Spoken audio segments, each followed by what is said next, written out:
কোটা বিরোধী আন্দোলনের সময় গুলি করে হত্যার মামলায় জিজ্ঞাসাবাদের জন্য বাংলাদেশের ওয়ার্কার্স পার্টির সভাপতি রাশেদ খান মেনন এবং জাসদ সভাপতি হাসানুল হক ইনুকে রিমান্ডে নিয়েছেন পুলিশ। গ্রেফতারের পর হাসানুল হক ইনুকে এবং এক দফা রিমান্ড শেষে রাশেদ খান মেননকে আদালতে হাজির করে রিমান্ড চাইলে পুলিশের আবেদন মঞ্জুর করে আদালত। এনামুল কবির রূপমের রিপোর্ট।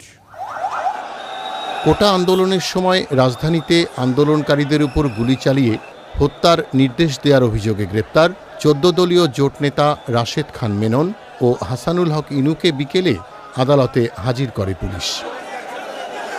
সে সময় আদালতের বাইরে তাদের ফাঁসির দাবিতে বিক্ষোভ করেন আইনজীবীরা।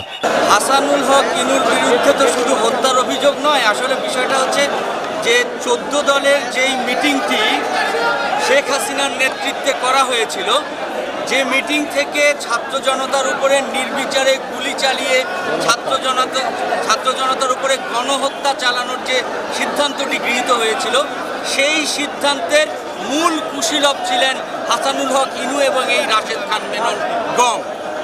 এদের সিদ্ধান্তের প্রেক্ষিতেই পরবর্তীতে ছাত্র জনতার উপরে গণহত্যা চালানোর উদ্দেশ্য প্রণোদিতভাবে নির্বিচারে গুলি চালানো হয়েছিল পুলিশ এবং আওয়ামী লীগের পেটোয়া বাহিনী কর্তৃক। জিজ্ঞাসাবাদের জন্য তাদের রিমান্ডে চায় পুলিশ। আদাবর থানার মামলায় রাশেদ খান মেননকে 10 দিনের রিমান্ডে চাইলে 7 দিন মঞ্জুর করেন আদালত। পরে একই আদালতে হাসানুল হক ইনুকে নিউ মার্কেট থানার হত্যা মামলায় 6 দিনের রিমান্ড মঞ্জুর করা হয়। আদালতের ফরওয়ার্ডিংয়ে বলা হয়েছে যে দুইজনকে দুটি থানার মামলায় নেওয়া হয়েছে। রাশেদ খান মেননকে নেওয়া হয়েছে আদাবর থানার একটি হত্যা মামলায়, আর হাসানুল হক ইনুকে নেওয়া হয়েছে নিউ মার্কেট থানার হত্যা মামলায়।